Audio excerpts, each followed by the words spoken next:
समझौते पर रोक का फैसला बरकरार रहेगा। ये बड़ी खबर इस वक्त आपको बता रहे हैं। और भारत पाक तनाव के बाद लगी थी रोक, सीज फायर के बाद भी रोक बरकरार। सिंधु जल समझौते को लेकर ये बड़ी जानकारी आपको दे रहे हैं। सिंधु जल समझौते पर रोक का फैसला बरकरार रहेगा। हालांकि सीज फायर का ऐलान हो चुका है, लेकिन भारत ने जो फैसला किया था वो बरकरार रहेगा। सीज फायर के बाद भी रोक बरकरार। बहुत बड़ी खबर इस वक्त की आपको बता रहे हैं।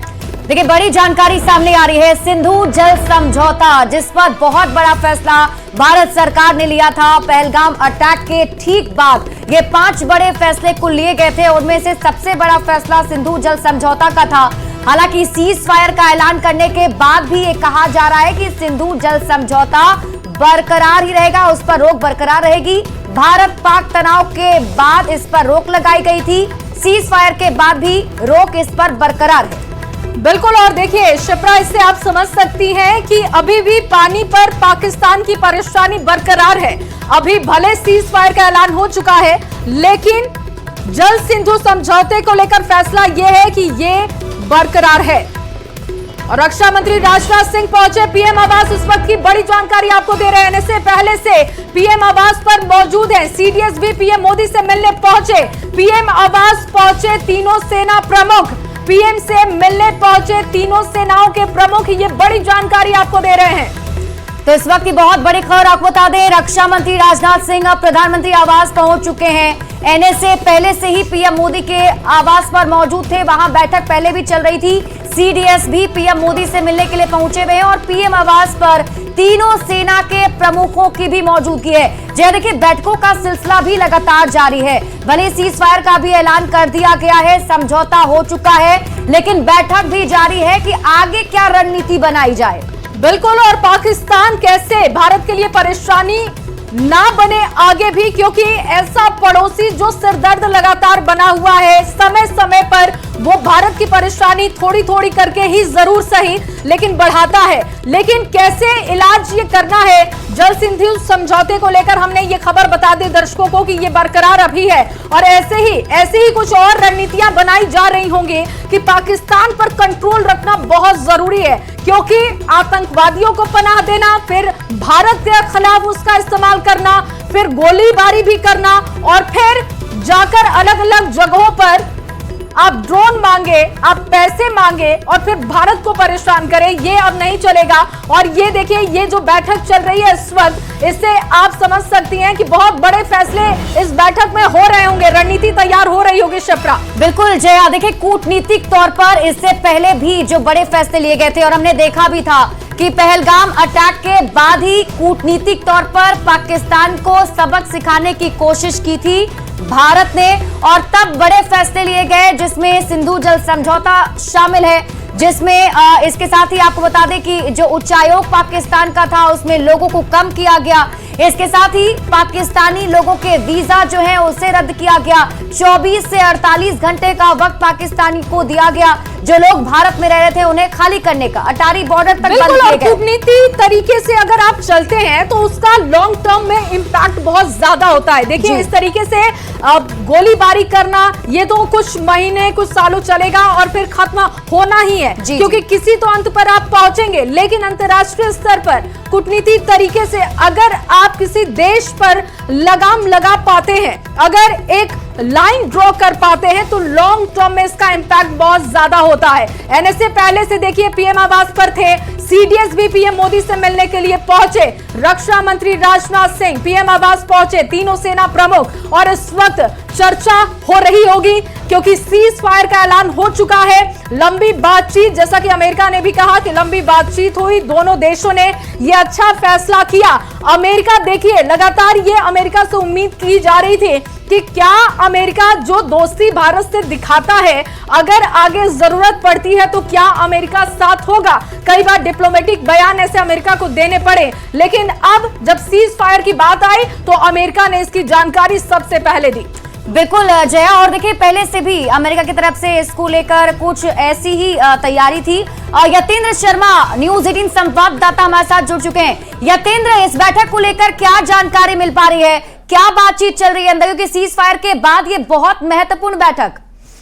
देखिए, बिल्कुल संघर्ष विराम के ऐलान के बाद ये बैठक प्रधानमंत्री आवास में हो रही है। इसमें तीनों सेनाओं के प्रमुख सीडीएस, रक्षा मंत्री राजनाथ सिंह, विदेश मंत्री एस जयशंकर और एनएसए अजीत डोभाल इस बैठक में मौजूद हैं। और आने वाले, क्योंकि सीज फायर का ऐलान हो चुका, तो ऐसे में अब आगे क्या कदम उठाए जाएंगे, किस तरह से भारत राष्ट्रीय सुरक्षा के मुद्दे को आगे, जो बॉर्डर पर जो स्थिति है, एलओसी पर जो स्थिति है, उसको किस तरह से अब आगे कायम रखना है या आतंकी गतिविधियां ना, क्योंकि इससे पहले ही दोपहर में एक बड़ा डिसीजन भारत सरकार ने लिया था कि अगर आगे किसी भी तरह की कोई भी आतंकी घटना होती है तो उसे युद्ध की तरह ही उसे लिया जाएगा और जवाबी कार्रवाई भी युद्ध के हिसाब से ही की जाएगी। ये बड़ा ऐलान भारत सरकार की तरफ से आज मीटिंग में हुआ था। और अब क्योंकि संघर्ष विराम का ऑफिशियल ऐलान हो चुका है, तो ऐसे में आगे क्या रणनीति रहेगी, उस रणनीति यतीन्द्र आपसे ये भी समझना चाहेंगे, क्योंकि सैन्य कार्रवाई तो अब क्योंकि खत्म हो गई है और ये समझौता हो चुका है, लेकिन कूटनीतिक तरीके से पाकिस्तान को सबक सिखाने की कोशिश भारत ने पहले ही की थी, 5 बड़े फैसले लिए थे। और खबर ये भी है कि सिंधु जल समझौता जो रोक लगाई गई थी वो अभी भी बरकरार रहेगी। तो क्या ये माना जाए कि और भी कुछ और रणनीति के तहत बड़े कदम पाकिस्तान के खिलाफ उठाए जा सकते हैं? देखिए, बिल्कुल, ये जब संघर्ष विराम का ऐलान किया गया तो भारत सरकार की तरफ से साफ किया गया कि जो 23 अप्रैल को जो फैसले लिए गए थे वो आगे भी जारी रहेंगे। यानी कि उसमें सिंधु जल रोकने की बात हो, जो समझौता स्थगित करने की बात हो, या जो भी दूसरे फैसले लिए हों, वो अभी तक जारी रहेंगे। क्योंकि ये जो संघर्ष विराम का जो ऐलान हुआ है वो कोई पूर्व शर्त नहीं है, ना उसके बाद की कोई शर्त है। आने वाली डेट्स में जब मीटिंग होगी, जो 12 मई को जो अगली मीटिंग निश्चित की गई है, उसमें आगे के चीजों पर फैसला किया जाएगा। पाकिस्तान किस तरह से आगे बढ़ता है या उसका क्या रवैया रहता है, वो सब कुछ उसके ऊपर डिपेंड करेगा। लेकिन अभी जो फैसले 23 अप्रैल को लिए गए थे वो पूर्ववत पहले की तरह जारी रहेंगे, उसमें कोई भी बदलाव भारत सरकार। यतीन्द्र, खबर ये भी मिल रही है कि विदेश मंत्री भी पहुंच चुके हैं, एस जयशंकर भी पीएम आवास पहुंचे हुए हैं अभी। देखिए, मैंने यही बताया कि विदेश मंत्री एस जयशंकर, रक्षा मंत्री राजनाथ सिंह, तीनों सेनाओं के प्रमुख सीडीएस और अजीत डोभाल इस बैठक में हैं। और इसके अलावा आईबी और रॉक के जो चीफ हैं वो दोनों भी इस बैठक में हैं, क्योंकि ये बैठक काफी महत्वपूर्ण है संघर्ष विराम के ऐलान के बाद। और इससे पहले जब दोपहर में जब बैठे तो उसमें एक बड़ा फैसला हुआ था कि अब कोई भी आतंकी घटना होगी तो उसे युद्ध की तरह ही देखा जाएगा और उसी तरह से जवाबी कार्रवाई की जाएगी। उस वक्त भी ये सभी लोग मौजूद थे। और क्योंकि कूटनीतिक बात करेगा, एस जयशंकर इस बैठक में मौजूद है, तो किस तरह से विदेशों में पाकिस्तान के खिलाफ जो प्रूफ मिले थे वो विदेशी जो दूसरे देश हैं, उनके राजनयिक हैं, उनके विदेश मंत्री हैं, उन सबको भारत की तरफ से बड़ी मजबूती के साथ साझा किया गया था। और ये शायद उसी का कारण है कि पाकिस्तान अपने घुटनों पर आ गया और उसकी जो नापाक साजिश थी वो बिल्कुल। और यतेंद्र देखिए, भारत ने तो हर प्रेस ब्रीफिंग में जानकारी दी कि कैसे वो पाकिस्तान के खिलाफ कार्रवाई कर रहा है, सबूत भी पेश किए गए। और आज की भी प्रेस ब्रीफिंग में ये बताई गई कि पाकिस्तान कितना झूठ फैला रहा था कि मस्जिदों को टारगेट किया गया, सिविलियंस को टारगेट किया गया। लेकिन भारत ने पहले से भी बोला था ये कि हम सिर्फ उन्हें टारगेट कर रहे हैं जो हमारे घर में घुसे, धर्म जिन्होंने पूछा और जिन्होंने गोली चला दी, बस उससे दुश्मनी भारत की थी। ये बहुत क्लियर मैसेज भारत ने पहले भी दिया था और आज भी दिया। देखिए, बिल्कुल भारत की तरफ से साफ कर दिया गया था कि जो भी आतंकी घटना हुई और जो उसके जड़ों में है उनको भारत किसी भी हालत में नहीं छोड़ेगा। और जो स्ट्राइक हुई वो पहली बार ऐसा हुआ कि पाकिस्तान के इतने अंदर जाकर ये स्ट्राइक की गई, केवल पीओके में नहीं थी, ये पाकिस्तान के 100 किलोमीटर अंदर जाकर ये स्ट्राइक की गई। और जहां पर आतंकियों का गढ़ था, जहाँ ट्रेनिंग कैंप चल रहे थे, उनको खत्म करने का काम भारतीय सेना के जवानों ने किया। और यही और जब ये सच्चाई दुनिया के सामने आई तो जो टेरर के जो 9 गढ़ थे, यानी कि 9 कैंप चल रहे थे, उनको पूरी तरह से तबाह किया गया। और भारतीय सेना ने इस बार अपनी ताकत भी दिखाई कि अगर आतंक या उनके आका जहां भी बैठे होंगे उन्हें भारतीय सेना किसी भी हालत में नहीं छोड़ेगी। बहुत शुक्रिया यतेंद्र, तमाम जानकारी के लिए, अपडेट करने के लिए। लगातार देखिए, ये बड़ी खबर आपको दे रहे हैं कि राजनाथ सिंह पहुंचे पीएम आवास, तीनों सेना प्रमुख पहुंच चुके हैं और एनएसए पहले से पीएम आवास पर पहुंच चुके हैं, पहले से वो मौजूद है वहां पर, क्योंकि ये बैठकों का दौर बहुत लंबा चल रहा है। लगातार जब बैठकें हो रही हैं तो समीक्षा की जा रही है, चर्चा की जा रही है, कैसे आगे बढ़ना है, क्या तैयारी होनी चाहिए। फिलहाल सीज फायर का ऐलान हो चुका है, लेकिन पाकिस्तान परेशान करेगा तो पाकिस्तान का इलाज कैसे करना है, लॉन्ग टर्म में कैसे चलना है भारत को, इसकी चर्चा इस बैठक में जरूर हो रही होगी। देखिए, भारत और पाकिस्तान के बीच शाम 5 बजे से सीज फायर लागू हो गया है। विदेश मंत्रालय ने इसकी आधिकारिक पुष्टि भी की है और विदेश सचिव विक्रम मिस्री ने प्रेस ब्रीफिंग में बता दिया है कि भारत ने अपनी शर्तों पर, इस पर आप ज्यादा ध्यान दीजिएगा कि भारत ने अपनी शर्तों पर इस सीज फायर के लिए सहमति दी है।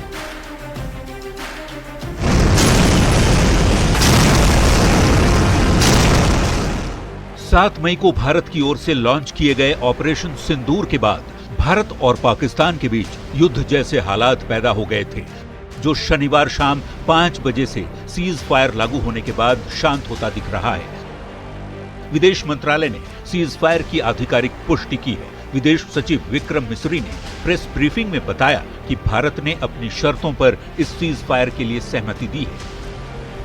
I have a very brief statement to make. Following that, as you know, there will be a briefing by my colleagues from the military. The Director General of Military Operations of Pakistan called the Director General of Military Operations of India at 15:35 hours earlier this afternoon. विदेश सचिव विक्रम मिस्त्री ने बताया कि पाकिस्तान के सैन्य संचालन महानिदेशक यानी डीजीएमओ ने शनिवार दोपहर 3:30 बजे भारतीय डीजीएमओ को फोन किया। उनके बीच सहमति बनी कि 5 बजे से सभी तरह की गोलाबारी और सैन्य कार्रवाई बंद कर देंगे। It was agreed between them that both sides would stop all firing and military action on land and in the air and sea with effect from 1700 hours Indian Standard Time today. Instructions have been given on both sides to give effect to this understanding.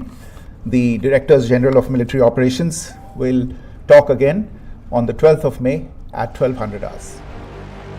इससे पहले अमेरिकी राष्ट्रपति Donald Trump ने social media पर post कर भारत पाकिस्तान के बीच cease fire खत्म करने की बात कही थी।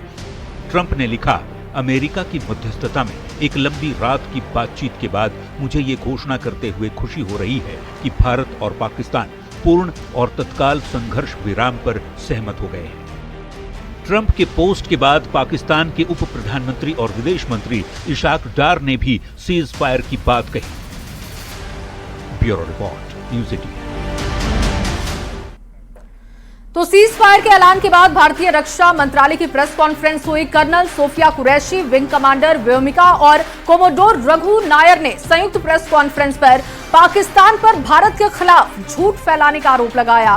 भारतीय सेना ने कहा कि हमने पाकिस्तान के एयर डिफेंस सिस्टम को तबाह किया, पाकिस्तान की युद्ध प्रणाली को ध्वस्त कर दिया, पाकिस्तान की रक्षात्मक क्षमता को तबाह हमने किया, पाकिस्तान के सैन्य ठिकानों को भी हमने नष्ट किया। भारतीय सेना हमेशा के लिए तैयार है। भारतीय सेना भारत की संप्रभुता और अखंडता की रक्षा के लिए तैयार है और हम पूरी तरीके से सतर्क हैं।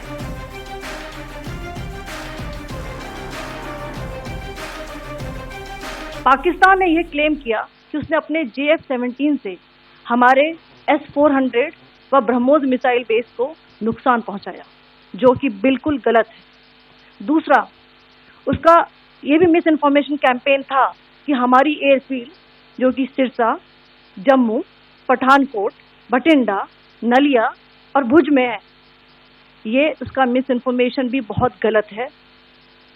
तीसरा, पाकिस्तान के मिस इन्फॉर्मेशन कैंपेन के मुताबिक हमारे एम्यूनिशन डंप्स जो चंडीगढ़ और बियास में है उसका डैमेज हुआ, यह भी बिल्कुल गलत है।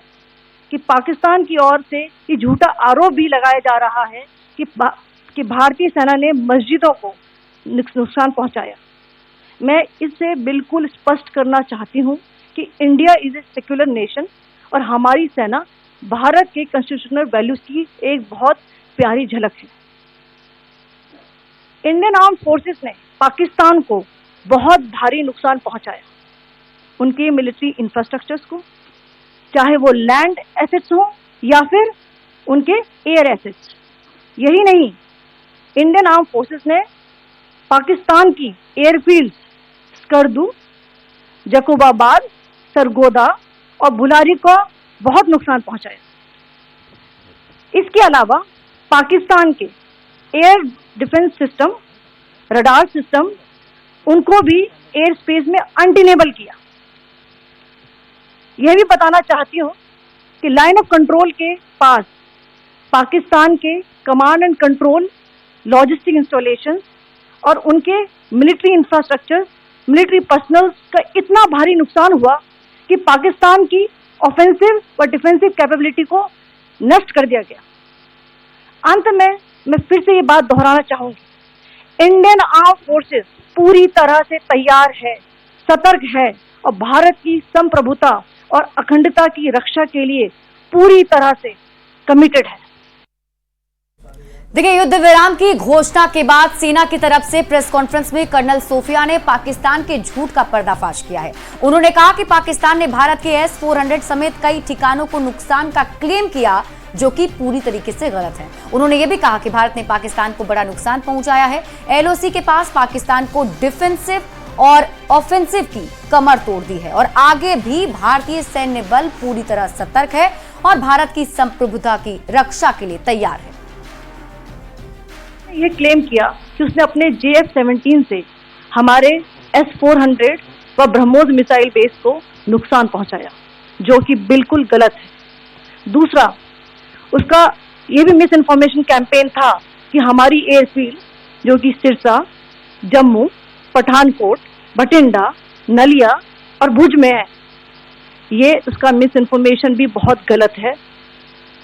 तीसरा, पाकिस्तान के मिस इन्फॉर्मेशन कैंपेन के मुताबिक हमारे एम्यूनिशन डम्प जो चंडीगढ़ और बियास में है उसका डैमेज हुआ, यह भी बिल्कुल गलत है। हमने आपको मॉर्निंग ब्रीफिंग में बताया था विद फैक्ट्स एंड फिगर के साथ कि ये सारी चीजें बिल्कुल सही सलामत है। कि पाकिस्तान की ओर से ये झूठा आरोप भी लगाया जा रहा है कि भारतीय सेना ने मस्जिदों को नुकसान पहुंचाया। मैं इससे बिल्कुल स्पष्ट करना चाहती हूं कि India is a secular nation और हमारी सेना भारत के कॉन्स्टिट्यूशनल वैल्यूज की एक बहुत प्यारी झलक है। इंडियन आर्म फोर्सेस ने पाकिस्तान को बहुत भारी नुकसान पहुंचाया, उनके मिलिट्री इंफ्रास्ट्रक्चर्स को, चाहे वो लैंड एसेट्स हो या फिर उनके एयर एसेट्स। यही नहीं, इंडियन आर्म फोर्सेस ने पाकिस्तान की एयरफील्ड स्कर्दू, जकोबाबाद, सरगोदा और बुलारी को बहुत नुकसान पहुंचाया। इसके अलावा पाकिस्तान के air defence system, radar system, उनको भी एयर स्पेस में अनटेनेबल किया। यह भी बताना चाहती हूँ कि लाइन ऑफ कंट्रोल के पास पाकिस्तान के command and control logistic installation और उनके मिलिट्री इंफ्रास्ट्रक्चर, मिलिट्री पर्सनल का इतना भारी नुकसान हुआ कि पाकिस्तान की ऑफेंसिव व डिफेंसिव कैपेबिलिटी को नष्ट कर दिया गया।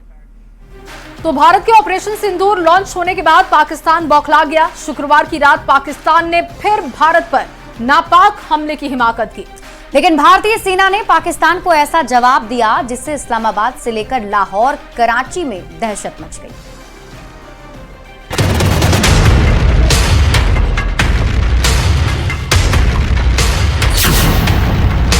भारतीय सेना के ऑपरेशन सिंदूर के बाद युद्ध जैसे हालात बने हुए हैं।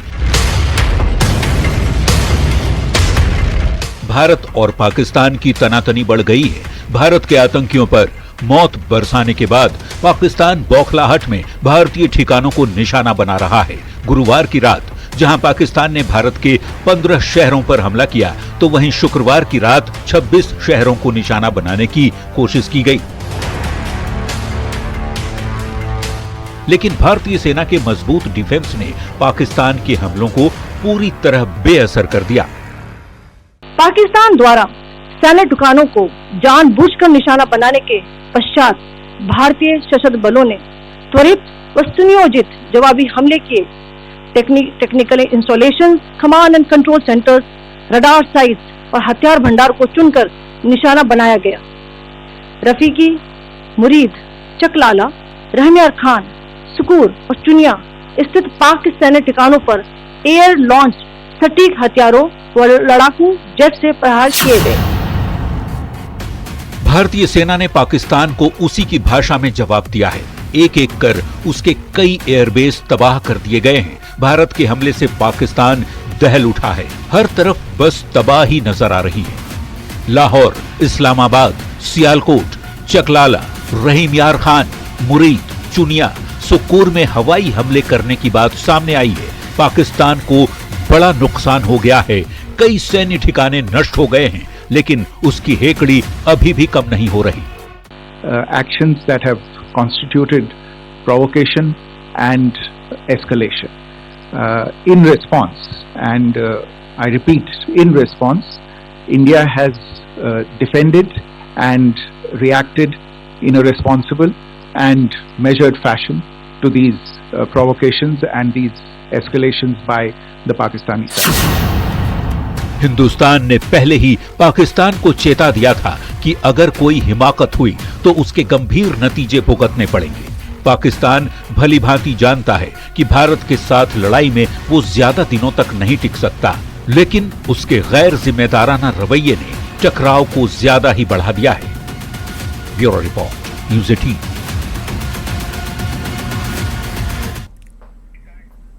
देखिए, पाकिस्तान ने शुक्रवार को के रात जम्मू कश्मीर, पंजाब, राजस्थान और गुजरात के 26 शहरों में 550 से ज्यादा ड्रोन दागे थे और इस हमले को भारतीय आर्मी ने नाकाम कर दिया। पाकिस्तान ने शनिवार सुबह फिर जम्मू कश्मीर, पंजाब, राजस्थान, हरियाणा और गुजरात में हमले किए, जिसका भारतीय सेना ने मुंहतोड़ जवाब दिया। देखिए भारतीय सेना के जवाब के वो 75 मिनट।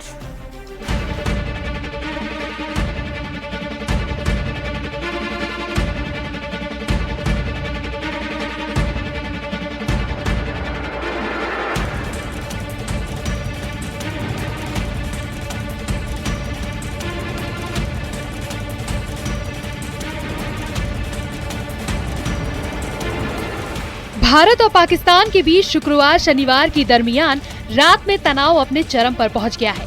शुक्रवार की रात पाकिस्तान ने भारत में 26 जगहों पर हमले की कोशिश की थी।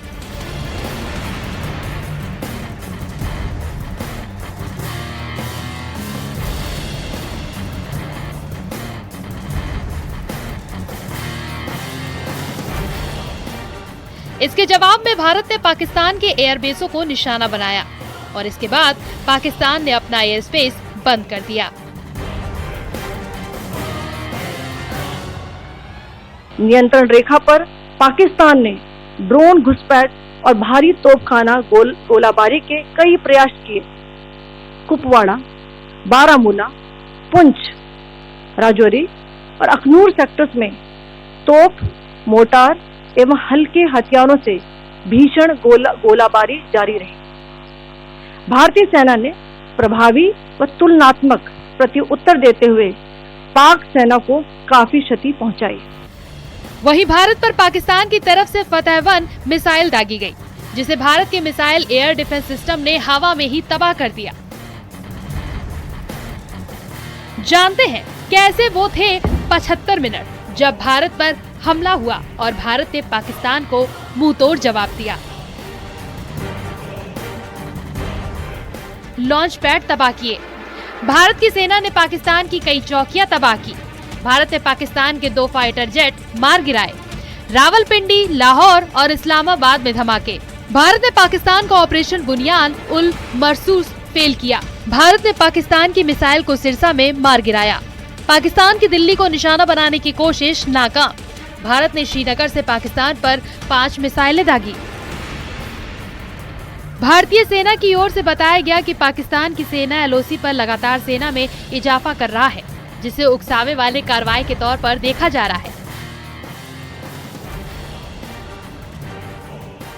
पाकिस्तान ने मिस इन्फॉर्मेशन का सहारा लेते हुए आदमपुर स्थित S-400 प्रणाली, सूरतगढ़ व सिरसा के हवाई अड्डों, नगरोटा के ब्रह्मोस बेस, देहरागिरी के तोपखाना पोजीशन तथा चंडीगढ़ के अग्रिम गोला बारूद। पाकिस्तान सेना का दावा है कि भारत ने बैलिस्टिक मिसाइलें दागी। इस घटना से दोनों देशों के बीच विवाद और बढ़ गया। ड्रोनों के हमलों के बाद भारत ने जवाबी कार्रवाई की है। पाकिस्तान की तरफ से सीमा पार ड्रोनों से कई हमले किए जाने के बाद भारत ने पीओके के नीलम घाटी और सियालकोट में बड़ा जवाब दिया।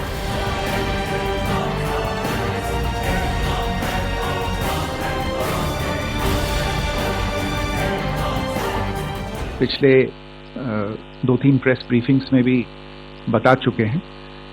ये पाकिस्तानी गतिविधियां हैं पिछले 2-3 दिन से, जो एक एस्केलेटरी तौर पे देखी जा रही हैं और प्रोवोकेटिव तौर पे देखी जा रही हैं। भारत ने पाकिस्तान सैन्य ठिकानों पर हमले किए। पाकिस्तान के 5 एयरबेस धुआं-धुआं हो गए। बताते हैं ये कौन से एयरबेस हैं। नूर खान एयरबेस रावलपिंडी। पाक एयरफोर्स की कई स्क्वाड्रन तैनात। पाक सैन्य अभियानों का मुख्य केंद्र। पाक वायुसेना की lifeline. Rafiqui airbase Shorkot. Mirage 5 fighter jet का बेस। JF-17 थंडर लड़ाकू विमान तैनात। मुरीद एयरबेस चकवाल। पाक एयरफोर्स का रणनीतिक केंद्र। इस्लामाबाद से लगभग 120 किलोमीटर दूर। मानव रहित हवाई अभियानों UAV का मुख्य केंद्र। कई आधुनिक लड़ाकू विमान तैनात। रहीम यार एयरबेस पंजाब। पाक वायुसेना का सैन्य एयरबेस। सैटेलाइट बेस्ड एयरबेस है, इमरजेंसी में उपयोग करते हैं। सियालकोट एयरबेस पाकिस्तान का एकमात्र निजी स्वामित्व। इन स्थानों पर भारी नुकसान हुआ है और पाकिस्तान के सैन्य ढांचों पर यह हमला एक बड़ा झटका माना जा रहा है। ऐसे हमले से सीमा पर तनाव और भी तीव्र हो गया है। न्यूज़ 18 के लिए ब्यूरो रिपोर्ट।